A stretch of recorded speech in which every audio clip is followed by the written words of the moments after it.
traveling for 35 years, maybe more. And I've tried to go to places and photograph things that, interest me personally.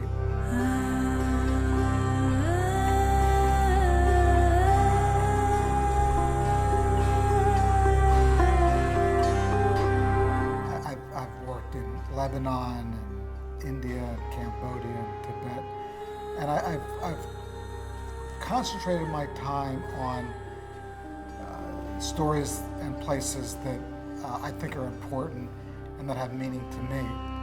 I've done very little, I've done very few assignments that I didn't feel actually connected to or passionate about. So life is too short to waste time, and I think that for me, there's stories I've wanted to tell, and that's what I've kind of concentrated my time on.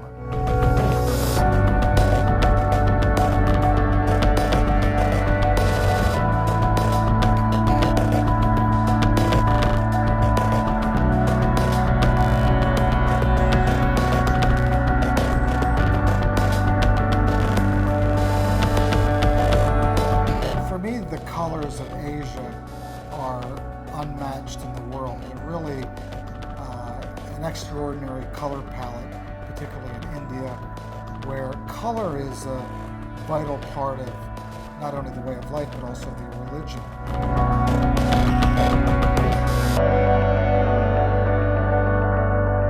I think of Hinduism and Buddhism with the robes and the monasteries and the temples.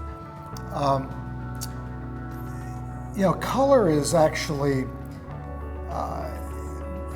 very much more difficult, I would say, than black and white, because you have that added element of color, and unless the color is right, unless the color is balanced and has some harmony,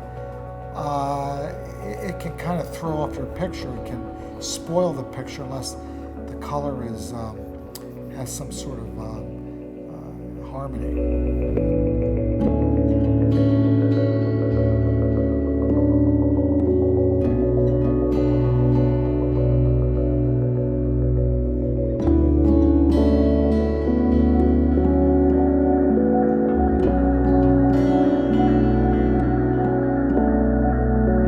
Sure that you need a lot of time to take a great portrait. I don't think there's a correlation between the amount of time you spend with a subject and the quality of the photograph, the portrait.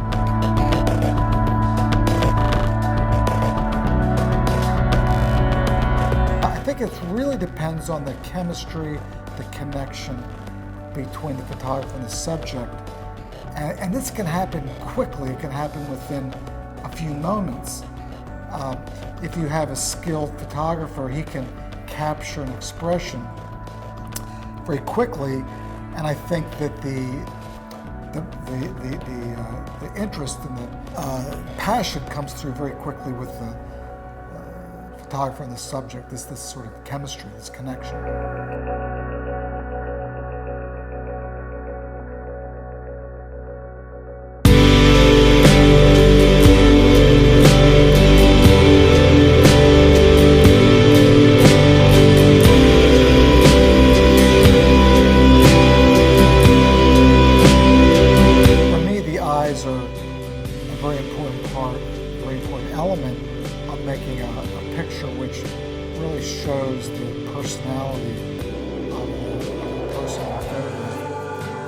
That connection between the subject and the viewer,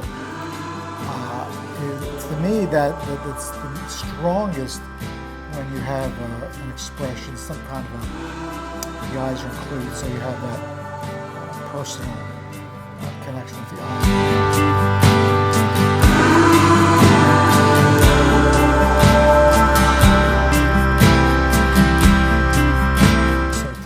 I can't imagine making a portrait without some kind of eye connection.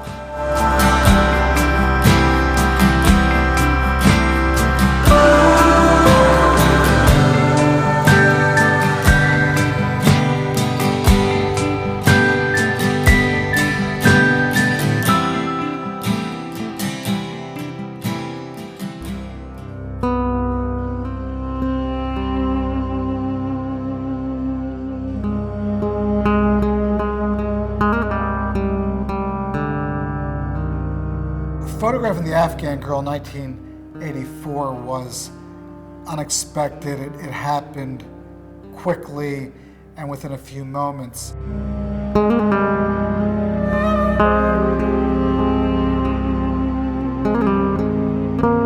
I was very fortunate that this picture was in focus. The light was right, the background was right.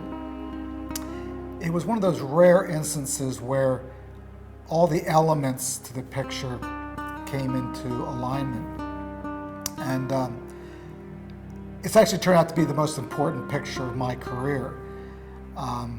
It's the picture which will be the first line in my obituary, probably.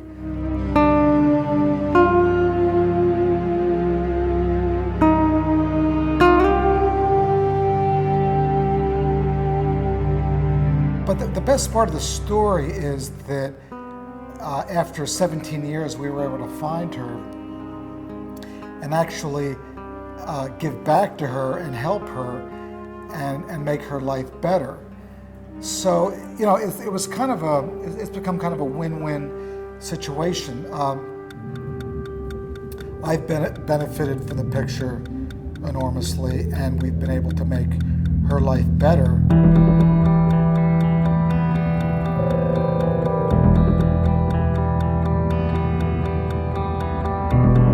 It's a testament, actually, to her and to the power of her look, her personality, her life.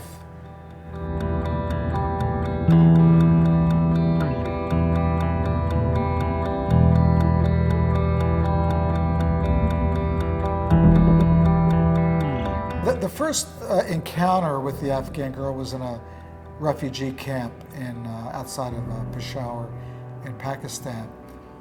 I wandered into this girls' school and was immediately struck by her incredible look, her gaze, her eyes, her expression. She had this beautiful kind of look about her. So I asked the teacher in the classroom if I could have permission to photograph her. And I only had maybe 2 minutes with her, but within that 2 minutes we had this really strong connection, because for me, I saw this incredible look within these eyes which told this amazing story. And for her, it was actually the first time she'd ever been photographed, and I was the first foreigner she had ever seen. So I guess she was a bit curious about me. And so we had this instant chemistry and connection, and this amazing picture result.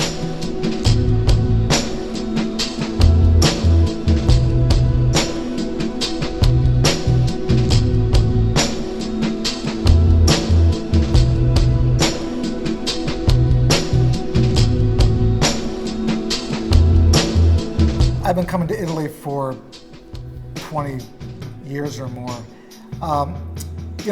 Being a lover of beauty and a lover of art, there's no country in the world that has more depth when it comes to art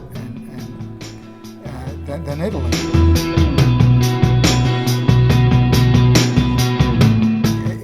I've heard a statistic that perhaps 40% of the world's art is here in Italy.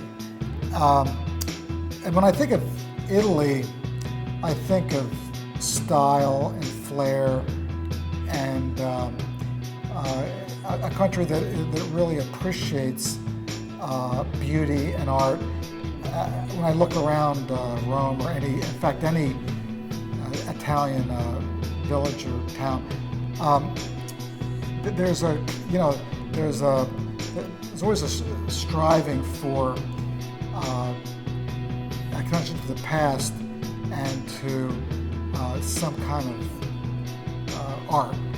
So to me, Italy is a great source of inspiration because of its history, its culture, its heritage that goes back thousands of years.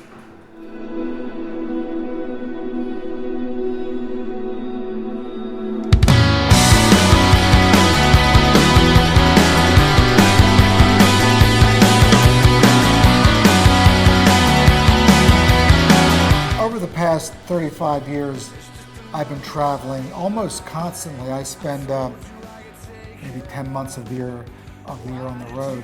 And it's been a fascinating journey to explore this world that we live in and to see how, in some ways, how different we are. Language, what we eat, the way we dress, our customs. But on the other hand, it's been fascinating to really understand that fundamentally we're all pretty much the same. You know, we have this shared humanity, which I think transcends borders and language and nationalities. I think we all have this really strong common link, and you know, that's what I've really learned over the years.